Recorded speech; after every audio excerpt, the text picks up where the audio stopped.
This is section 6.4, classifying quadrilaterals. And so we're going to be talking about a special category of shapes, and there's going to be several things that you're going to need to know about those shapes. Now, first of all, I want to point out that there are a number of new vocabulary. I expect to see every single one of those in your notes written out. That is part of this assignment, to write all of those out.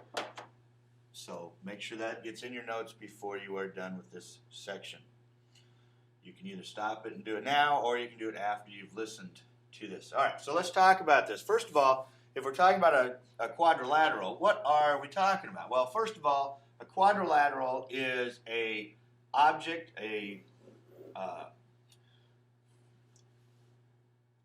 that has four sides that add up to be 360 degrees. And there are a number of different things. So in this example here, if we take all these angles here, this one, W, X, Y, Z, whatever those are, they add up to be 360. So let's take a look at our example down here. We've got angle Z is 65, angle Y is 110, angle X is 45. And we say, well, what is angle W? We want to figure out what angle W is. Well, okay, so we know that if we add all four together, we get 360. We've got 3 out of the 4, so let's put them in. Put in 45 for X, 110 for Y, 65 for Z, and we know it's going to equal 360. If we add all this up, that equals 220. Subtract 220 from both sides, and we are left with 140 degrees. So my angle W has 140 degrees for an angle.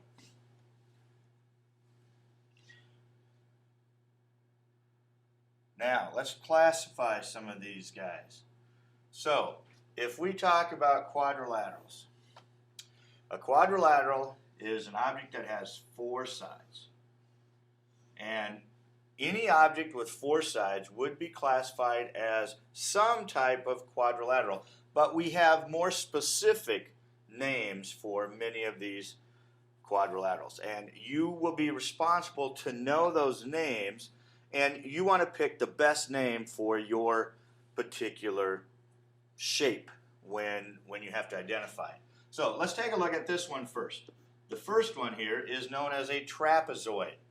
In a trapezoid, it's a quadrilateral, 4 sides, but there are at least 2 sides that are parallel.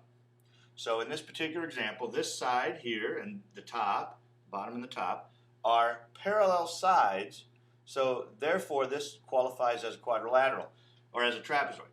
Now the sides over here don't necessarily have to be parallel.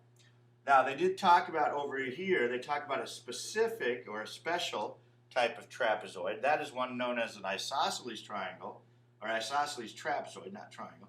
And in this one, these 2 sides there are the same length. They're congruent.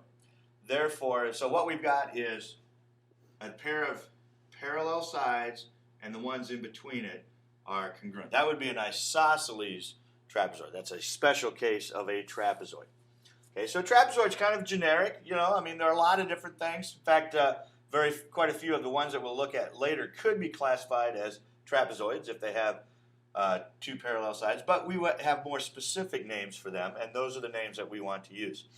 So the next one going down is a parallelogram.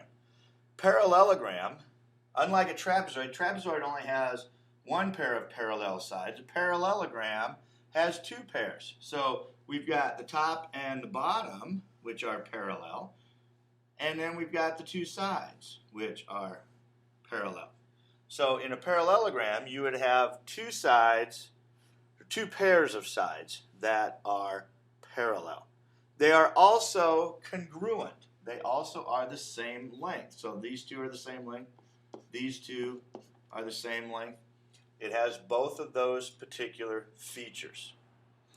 So this parallelogram, you know, I mean, let's take a look at the trapezoid. The trapezoid would not be a parallelogram because, one, these 2 sides weren't the same, and these 2 sides weren't parallel.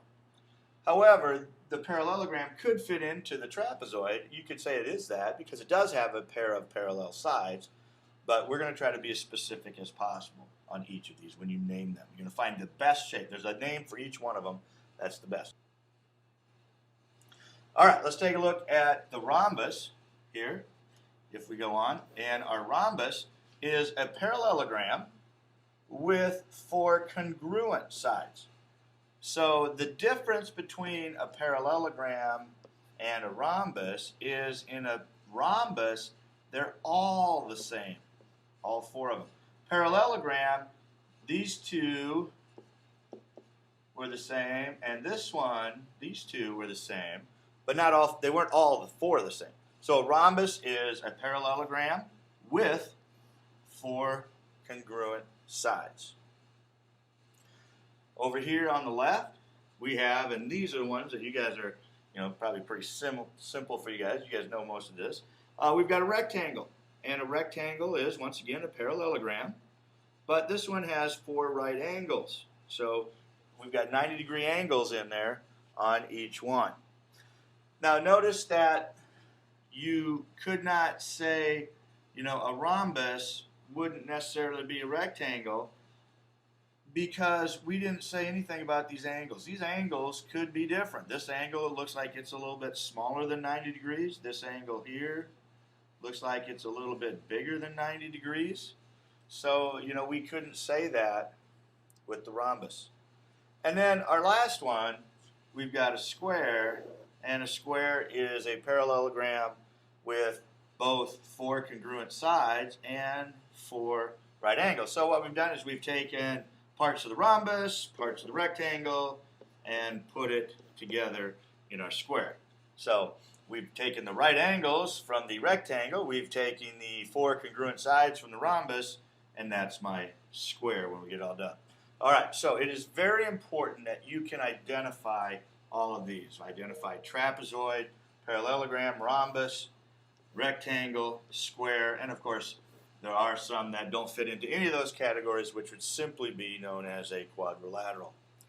All right, so let's do some examples here. Let's take a look at some of these and classify them as to what they are. So if we want to classify these quadrilaterals, and we want to use, notice, the best name. Okay, we want to find the best one.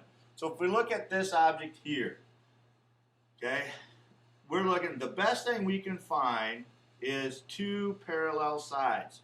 These sides, these aren't parallel here. They're not, none of the things look like they're the same length. So the best thing that we can get is 2 parallel sides. Well, that makes it a trapezoid.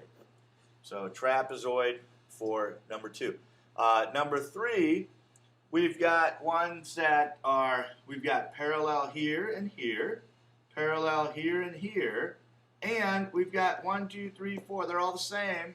They're all the same. Therefore, that is a rhombus. Rhombus has 4 congruent sides and 2 sets of parallel sides. All right, so it's your turn to classify these now. Let's do these 2.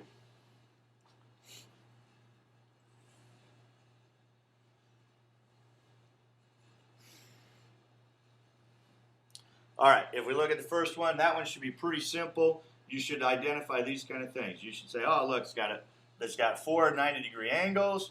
We've got 2 sides that are the same length. These 2 are the same length. So it's got 2 sets of congruent sides. They're 90 degrees. They're all parallel. This one's parallel with that. That's parallel with that. So, of course, we have a rectangle. Obviously, you probably don't have to walk through all of that stuff when you think about it for the rectangle, but for some of these other ones, you might need to. So let's take a look at this next one, and notice that we're trying to make these marks here, so, when they get this mark and this mark, they're trying to tell you, hey, that this is parallel with the other one that's got 2 arrows on it. So we've got a set of parallel lines there, and we've got a set of parallel lines there. They're not all the same length, but we can see that this one is the same as that one, and this one is the same as that one. So what we have is 2 sets of parallel lines, and two sets of congruent sides. So therefore, we have a parallelogram for this answer. So this one is a parallelogram. Is that O or A? Yeah, O. Parallelogram. Okay? So parallelogram. So there you go. 6-4. Now, the biggest thing on this one is probably just practice, practice, practice. Make sure you know your terms and practice. And once again, if you need some extra examples, they are online. There are lots of different things available to you if you want them. Okay, so they're all out there if you need that help. And of course, you can always come and ask me if you don't understand it, or simply go back and watch this again.